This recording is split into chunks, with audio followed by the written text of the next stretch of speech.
பிள்ளையார் சொல்லி போட்டாச்சு. எடப்பாடியின் பேச்சு பார்த்தீங்கன்னா பெரும்பாலும் தொலைக்காட்சிகளாக வந்துட்டு இருக்குது. நேற்று குமாரபாளையத்தில் நடைபெற்ற கூட்டத்தில் டிவிகே கொடி பறக்குது.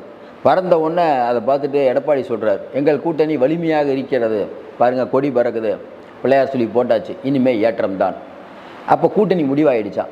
இன்னொரு பக்கம் பார்த்தீங்கன்னா 2-3 சேனலில் எடப்பாடி பழனிசாமியும் விஜயும் தொலைபேசியில் பேசினாங்க. மத்தியஸ்தராக இருந்தது பவன் கல்யாண், சில விஷயங்கள் பூர்வாங்க விஷயங்கள் பேசப்பட்டு விட்டன, இப்படியான செய்திகள். இன்னொரு பக்கம் பார்த்தா விஜய் பண்ணதான் தவறு கரூர் விஷயத்தில் அப்படின்ட்டு பத்திரிகையாளர்கள், அதுக்கப்புறம் பார்த்திங்கன்னா முன்னாள் ஐஏஎஸ் அதிகாரிகள், இவங்கெல்லாம் எழுத்தாளர்கள், இவங்க சேர்ந்த ஒரு கூட்டமைப்பு விஜய்க்கு ஒரு கண்டனம். இன்னொரு பக்கம் பார்த்தா எழுத்தாளர்கள் சங்கம், அது தமிழக அரசும் காரணம்னு அது ஒரு கண்டனம். ஏன்னா எழுத்தாளர்கள் சங்கம் அப்படிங்கிற போர்வையில் பிஜேபி ஆட்கள் 2-3 பேர், மாலன் கீழன் அவங்க ஒரு சைடு. இந்த பக்கம் பார்த்தீங்கன்னா திமுகவுக்கு ஆதரவாக முன்னாள் ஐஏஎஸ் அதிகாரிகள், உங்களுக்கு தெரியும் யார் யாரெல்லாம் அதில் இருப்பான்ட்டு, அவங்கெல்லாம் திமுகவுக்கு ஆதரவாக. இது ஒரு பெரிய சண்டை போயிட்டுருக்கு. இன்னொரு பக்கம் காசாவை மீட்போம் அப்படின்னு சிஎம் திடீர்னு சொல்கிறார்.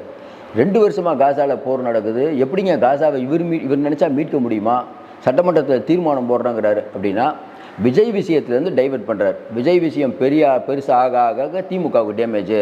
ஐஏஎஸ் அதிகாரி வச்சு சொல்லி பார்த்தோம், நிறைய பேரை வச்சு சொல்லி பார்த்தோம், விஜய்க்கு மவுசு குறையல.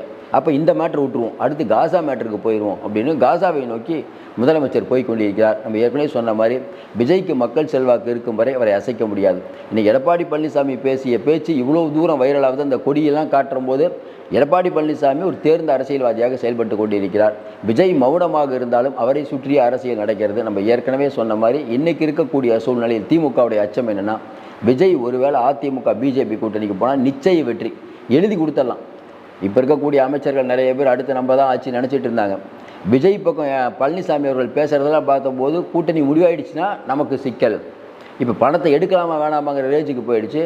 மறுபடியும் சொல்கிறோம், விஜய் 2026 ஒரு முக்கியமான புள்ளியாக இருப்பார்.